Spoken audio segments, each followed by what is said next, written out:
Welcome to trends. ഇന്ന് നമുക്ക് സ്കൂളിൽ നിന്ന് കിട്ടുന്ന കൈറ്റിൻ്റെ മെയിൽ ഐ ഡി എങ്ങനെ നമ്മുടെ മൊബൈൽ ഫോണിൽ കോൺഫിഗർ ചെയ്യാം.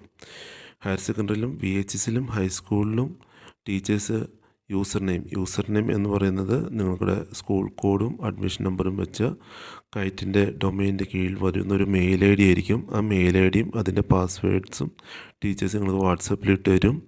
അത് കിട്ടിയതിന് ശേഷം നിങ്ങൾ എന്ത് ചെയ്യുക, നിങ്ങളുടെ ഫോണിൽ സെറ്റിങ്സിൽ വരിക. സെറ്റിങ്സിൻ്റെ അകത്ത് യൂസേഴ്സ് ആൻഡ് അക്കൗണ്ട്സ് എന്ന് പറയുന്ന മെനു ഉണ്ടാവും. അതിൽ പ്രസ് ചെയ്യുക. അതിനുശേഷം ആഡ് അക്കൗണ്ടിൽ നമ്മൾ പ്രസ് ചെയ്യുക. ആഡ് അക്കൗണ്ടിൻ്റെ അകത്ത് പ്രസ് ചെയ്തതിന് ശേഷം ഗൂഗിൾ വർക്ക് സ്പേസ് എന്ന് പറയുന്നത് ഗൂഗിളിൻ്റെ ഒരു പ്രൊഡക്റ്റ് ആയിരുന്നു. നമ്മൾ ഗൂഗിൾ സെലക്ട് ചെയ്യുക. ഗൂഗിളിൻ്റെ അകത്ത് പ്രസ് ചെയ്തതിന് ശേഷം നമ്മുടെ ഫോണിൻ്റെ ലോക്ക് ഓപ്പൺ ചെയ്യാൻ ചോദിക്കും. ഫോണിൻ്റെ ലോക്ക് നമ്മൾ ഓപ്പൺ ചെയ്ത് കൊടുക്കുക.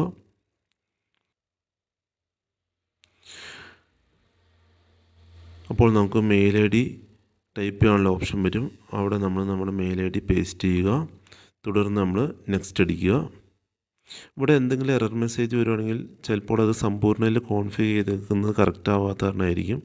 അല്ലാത്ത പക്ഷം ഡയറക്റ്റ് നമുക്ക് പാസ്വേഡ് എൻ്റർ ചെയ്യാനുള്ള ഓപ്ഷൻ വരും. ഇവിടെ നമ്മൾ പാസ്വേഡ് കൊടുക്കുക. പാസ്വേഡ് കൊടുത്തതിന് ശേഷം നമ്മൾ നെക്സ്റ്റ് ബട്ടൺ പ്രസ് ചെയ്യുക. നമ്മൾ കറക്റ്റ് പാസ്വേഡ് കൊടുത്ത് ലോഗിൻ ചെയ്ത് കഴിയുമ്പോൾ ഇതുപോലെ ഒരു സ്ക്രീൻ വരും. ഈ സ്ക്രീനിൻ്റെ അകത്ത് നമ്മൾ ടേംസ് ആൻഡ് കണ്ടീഷൻസാണ്. നമ്മൾ അക്സെപ്റ്റിൽ പ്രസ് ചെയ്യുക. അക്സെപ്റ്റിൽ പ്രസ് ചെയ്ത് കഴിയുമ്പോൾ നമുക്ക് പുതിയ പാസ്വേഡ് കൊടുക്കാനുള്ള ഓപ്ഷൻ വരും. ഇതിൻ്റെ അകത്ത് നമ്മൾ പുതിയ പാസ്വേഡ് ടൈപ്പ് ചെയ്യുക. അത് നമ്മൾ മറന്നുപോയാൽ പിന്നെ അഡ്മിന് അത് വീണ്ടും റീസെറ്റ് ചെയ്യേണ്ടതായിട്ട് വരും. അത് കാരണം നമ്മളത് എവിടെയെങ്കിലും എഴുതി വയ്ക്കുക. നമ്മൾ പുതിയ പാസ്വേഡ് കൊടുക്കുക. എന്നിട്ട് നെക്സ്റ്റിൽ പ്രസ് ചെയ്യുക. ഐ അഗ്രി പ്രസ് ചെയ്യുക.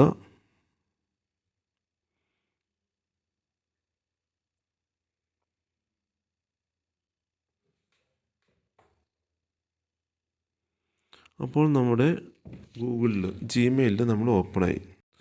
അതിനുശേഷം നമ്മൾ ഗൂഗിൾ ക്ലാസ് റൂം ആപ്പിൽ വരിക. ക്ലാസ് റൂം ആപ്പിൽ പ്രസ് ചെയ്യുക. അവിടെ നമ്മൾ ഇപ്പോൾ കോൺഫിഗർ ചെയ്ത അക്കൗണ്ട് സ്വിച്ച് ചെയ്ത് കൊടുക്കുക. അപ്പോൾ നമ്മൾ ഗൂഗിൾ ക്ലാസ് റൂമിൽ ജോയിനായി. അതുപോലെ തന്നെ നമ്മൾ എന്ത് ചെയ്യുക, ഗൂഗിൾ മീറ്റിൽ വരിക. ഗൂഗിൾ മീറ്റിൽ നമ്മൾ ഓപ്പൺ ചെയ്ത് കഴിയുമ്പോൾ ഇവിടെ നമുക്ക് സ്വിച്ച് ചെയ്യാനുള്ള ഓപ്ഷൻ ഉണ്ടാവും. നമ്മൾ സ്വിച്ച് ചെയ്യുക. നമുക്ക് ഇഷ്ടമുള്ള അക്കൗണ്ട് സ്വിച്ച് ചെയ്യുക.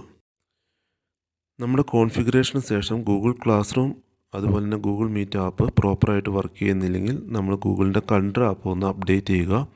അതിനുശേഷം വർക്ക് ചെയ്യുന്നില്ലെങ്കിൽ നമ്മൾ സെറ്റിങ്സിൽ വരിക. സെറ്റിങ്സിൻ്റെ അകത്ത് ഗൂഗിൾ പ്രസ് ചെയ്യുക. അതിൻ്റെ അകത്ത് സിങ്ക് എന്ന് പറയുന്ന ഓപ്ഷൻ ഉണ്ടാവും. അഥവാ സെറ്റിങ്സിൽ സിങ്ക് എന്ന് പറഞ്ഞ് സെർച്ച് ചെയ്താലും മതി. ഗൂഗിൾ അക്കൗണ്ട് സെലക്ട് ചെയ്യുക.